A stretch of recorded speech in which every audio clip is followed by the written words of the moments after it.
Our thanks to Greta Van Susteren, who follows me with the record at the top of the hour.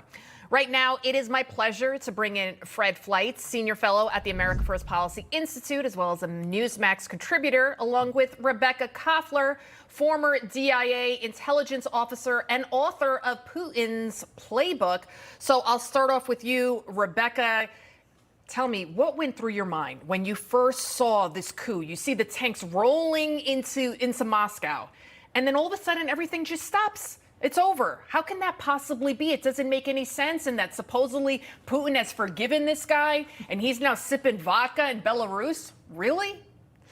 Classic Putin's playbook. You nailed it. If you think it doesn't add up, it doesn't add up. This was a classic false flag operation by the Russian state. You know, Putin and Prigozhin were actually in agreement, and the operation was supported by Russian intelligence. Why do I assess that? First, Prigozhin is not an idiot, nor he's suicidal. This is a businessman, just like we heard from Greta, right? He built a multi-million-dollar empire, and he made very sensible decision. He couldn't have possibly achieved what Napoleon and Hitler couldn't achieve. Taken Moscow seriously? He only has about between 25,000 to 50,000 probably globally fighters. Putin's Rosgvardia alone is 340 men. That's not even counting the right. And he just marched in and oops, all of a sudden, this whole thing is staged. It's a fake coup that Putin wanted to oust himself from power. Wow, because I know Putin had initially said this was treason, it was a betrayal. There's been so many different theories over the weekend. I interviewed former House Intelligence Committee Chairman Pete Hoekstra. His sources posed a very different theory, interesting, about who may have orchestrated this. I want you guys to take a listen. He thinks it was Xi and China that came in because they do business with the Wagner Group through Russia.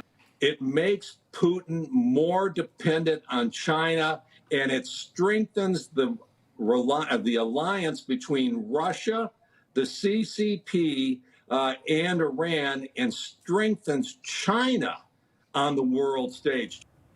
Fred Fleitz, what do you think about that? It's a pleasure to be here. Well, with all respect to Rebekah Koffler, who I really do respect, there is zero chance this is a false flag operation. Absolutely zero. This seriously hurt Putin's leadership. It's going to undermine the morale of the Russian army. It's going to increase the chances of a major win by Ukraine. I don't know whether Prigozhin thought this coup would succeed or whether maybe it was a protest against Putin. But I talked to General Keith Kellogg about this, and I heard the same thing from Condoleezza Rice today. There's no chance that this was a staged operation. This was something that did serious damage to the Russian state, to Vladimir Putin's leadership. I think we don't know what Prigozhin's actual motives were. And I think we have to wonder whether he's going to be alive in a few days. Will he be poisoned by Putin? But I think as we look at the way this plays out, this is what happens when war goes badly. There's infighting. That's what I think we've seen here. Well, I know, Rebekah, you've been shaking your head. What do you think? You disagree? I disagree. Again, with all due respect to Fred, you know, I obviously we are former colleagues. I'm DIA, he's CIA. Disagree, and here's why. Putin is actually now in a stronger position than he was before. Look at what he has done since supposedly Prigozhin stood down from that attempted coup.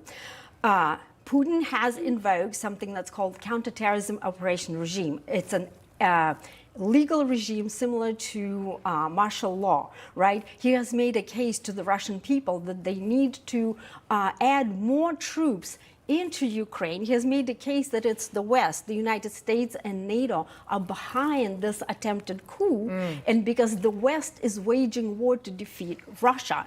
And so the Russian people are now saying, oh, Putin has saved Mother Russia. The traitors have been chased away. He's the guy to protect us from the 1917 type revolution that Putin invoked in his speech. And you can't say anything more frightening to a Russian than the word revolution. Wow. Fred, 15 seconds, your response. Now, this is a major chink in Putin's armor. He's now vulnerable to various people who would try to overthrow him. Generals could defect. Generals could try to overtake him.